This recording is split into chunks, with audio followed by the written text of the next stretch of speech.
Vê-se há pouco a bandeira azul e branca, as minhas cores da Insulana.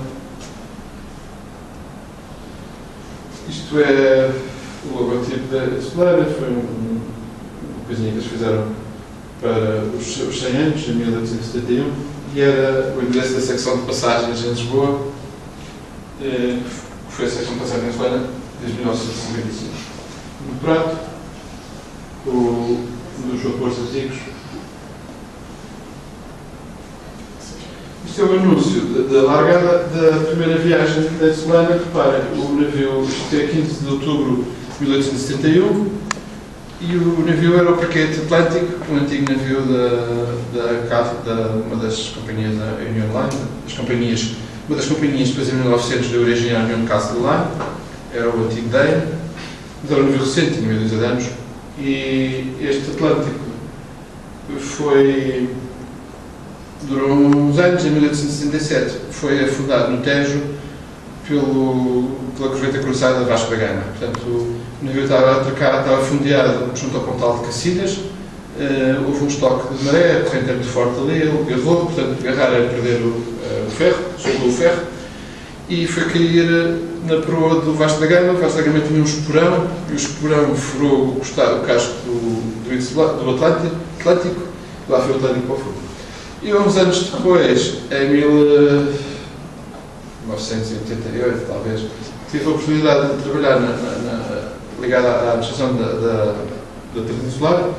Na altura em que se começaram a comprar os porta-contentores, eu sugeri que se utilizassem nomes de navios tradicionais portugueses, e foi por essa razão que houve dois porta-contentores gêmeos, um chamado Insulano e outro Atlantis. O Atlantis, a ideia era chamá-lo Atlântico, mas na altura as autoridades não permitiram o registro do nome, e a administração disse: então não é Atlântico, fica Atlantis. Eu gostei bem que fossem lembrar os que se faz ao quase, mas ficou a história assim. Ora, aqui vemos o Insulano, que foi o segundo navio na frota da Península da Navegação. Era um navio vapor também dos anos construído em 1868, e que teve a particularidade de ser afundado na viagem inaugural à Madeira. Portanto, é o nosso Titanic. Mas não foi. Além de ser perdido o navio, não houve nenhuma tragédia no plano pessoal. O que aconteceu? Isto é uma história engraçada. A Insulana começou a fazer só carreiras para os Açores, em 1861, e a partir de no final de 1874 fez um contrato com o governo para passar a fazer também viagens regulares à Madeira. Inicialmente, o navio fazia uma viagem aos Açores e depois fazia uma viagem a Lisboa-Funchal. E essa primeira viagem largou de Lisboa no dia 15 de janeiro de 1875. Foi este navio que nós vemos aqui, no slide. O navio, portanto, vinha para o Funchal com correio, alguma carga e passageiros. O que era importante, o que era fundamental na operação destas empresas de navegação a vapor antigas, era o transporte do correio, porque isto eram navios com uma exploração cara, tinham um consumo de combustível muito elevado, e portanto, a operação era normalmente subsidiada pelos Estados. Para as primeiras grandes companhias inglesas, a Mal Real, a P&O, a Cunard, todas elas nasceram na sequência de contratos de transporte de correio com o governo britânico. E depois, a carga dos passageiros era um acessório, portanto era mais qualquer coisa que entrava, mas o que pagava a operação era o subsídio, que eram de facto verbas muito importantes. E isso tem esse facto de se permitir dispor de carreiras regulares, enquanto o transporte de correio para a Inglaterra era a maior potência do mundo na época, com possessões em todo o lado, todas as regiões.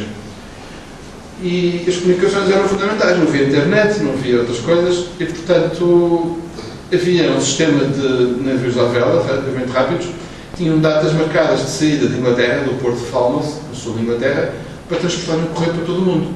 O problema é que, como eram navios à vela, sabia-se que saíam no dia X, mas nunca sabia quando é que chegavam, porque depois havia os imponderáveis todos de navegação, os elementos naturais, com a propulsão eólica. Ora, a introdução dos navios a vapor vem permitir, com um grau de segurança muito significativo, passar, além de saber a data da saída, passar a saber também a data da chegada. Isso foi uma revolução. Isso teve uma importância económica, política e económica fundamental para a consolidação da Revolução Industrial e depois todo o desenvolvimento que houve nos anos do século XIX.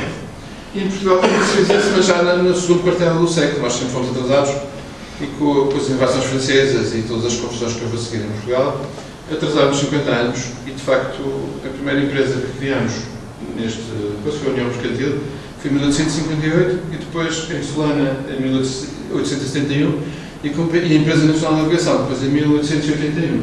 Portanto, cerca de 50 anos depois das outras. Mas, este é um outro paquete da Solana, o velho, para ainda com velas, propulsão auxiliar. Nesta época, a Solana fazia também carreiras para os Estados Unidos, que um outro Guiné, que foi antes de ser Guiné, 1930, de 1905 a 1930 foi o paquete São Miguel, que é um navio associado ao célebre caso do Comandante Carvalho Araújo, oficial de marinha, que sacrificou a vida para salvar o navio de um ataque do submarino alemão já no final da guerra. Foi um dos episódios mais estúpidos da Primeira Guerra Mundial. Mas o navio dele perdeu-se e ele foi morto em combate. Isto foi em outubro de 1918 e a guerra acabou 3 semanas depois. Aqui vemos o Lima, um outro paquete histórico da Empresa de Navegação. Fez a carreira das ilhas de 1922 a 1968. Era um navio alemão da companhia APAG, que fazia a carreira da América Central e que se refugiou em Lisboa em 1914, quando começou a Primeira Guerra Mundial. E depois foi apresado, foi requisitado, depois foi apresado e depois integrou a frota dos transportes marítimos do Estado, mas foi o primeiro navio a ser vendido a uma empresa privada. 31 de dezembro de 1922 foi comprado pela empresa insulana e serviu durante muitos anos. Aqui o vemos, mais uma fotografia, um modelo que existe no Museu Marinho, em Lisboa. Isto é uma largada do navio, enfim, havia um ritual que hoje se perdeu, com as serpentinas das famílias que iam despedir-se, enfim. Era um mundo diferente. E aqui em Solana, outro aspecto que está importante na sua história, é pioneira na operação de cruzeiros em Portugal, a partir da década de 1930. Isto é um anúncio na altura não chamavam cruzeiro, uma excursão. Isto é o cruzeiro de fim de ano de Lima à Madeira, para o fim de ano de 1937-38. Aqui vemos uma reportagem. Não foi na revista de Comércio, na altura ainda não tinha essa possibilidade, mas foi uma assessora que era chamada Revista de Marinha. Aqui vemos mais fotografias, o Lima embandeirado, provavelmente fotografado ali da ponta do Garajal. Carvalho Araújo, que foi construído em Itália em 1929-30 para substituir o São Miguel, que ajuda 7.000 contos, e navegou até 1970. Aqui o vemos. Era um navio de cruzado 240 passageiros e 4.500 toneladas. O anúncio da Insulana. Reparem, as escalas do Carvalho Araújo fazia. Ambos os navios faziam cada uma viagem redonda aos Açores, era 10 por mês.